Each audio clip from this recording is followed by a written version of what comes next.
Hey, second graders. We're starting the second part of chapter 5, The Interrupters. Mrs. Piggle-Wiggle said, I have some wonderful magic interrupter powder. It comes with 2 little blowers, and I would suggest that you and Mr. Franklin each use one.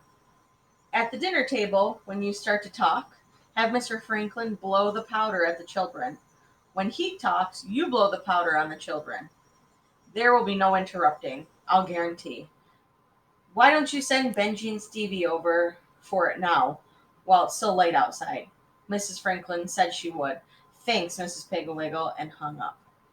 Benji and Stevie were glad to go because they loved Mrs. Piggle-Wiggle, and anyway, they wanted to show her their frog, Cheaper. That's the frog's name.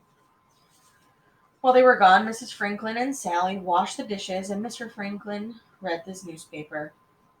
When the boys came home, they gave the package to their mother and then went right into the basement to fix their frog.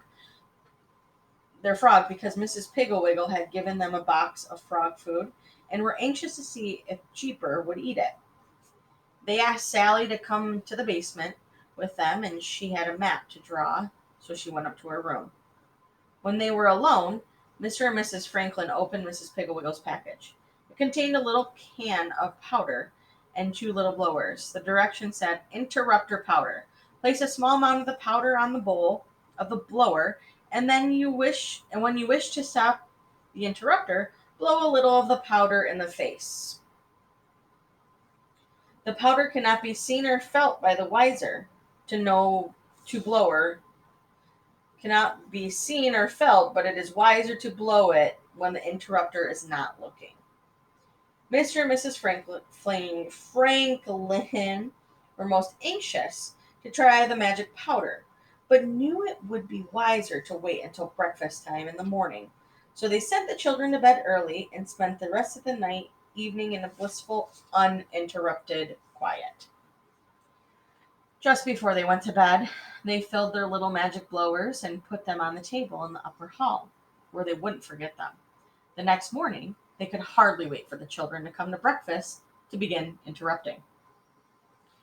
When at last they had all assembled on purpose, Mr. Franklin began a dull story about the value of getting up early. Before the children had a chance to see the long, dull story was going to be, and while they were turned towards Mr. Franklin, Mrs. Franklin took the little blower powder and blew the magic on them. Mr. Franklin began, when I was a boy, I loved to get up early. Nobody ever had any trouble getting me out of bed. I used to get up early every single morning. At first, I used to get up late, about 6:30. Then I started up at 5:30. Then I decided that wasn't early enough, so I began getting up at 4:30. Benji started to interrupt. There's a boy at school. He began, but that was as far as he got. His mouth opened and closed like a goldfish, but nothing came out. Mr. Franklin looked at him, smiled, and continued. At 4:30, so I could see the beauty of the sunrise and hear the early morning sounds. Stevie tried to interrupt. My teacher says, but that's as far as he got.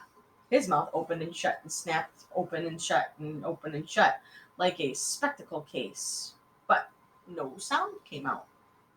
Sally began to laugh and to point at the boys. Hey, look, she began, then her mouth just stayed wide open.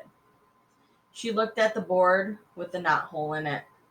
Mr. Franklin looked around at the gasping children, smiled with pleasure, and continued. Sounds of bird song and peace, could smell the delicious fragrance of flowers drenched with dew, could watch the sun come up and give the great earth form and color.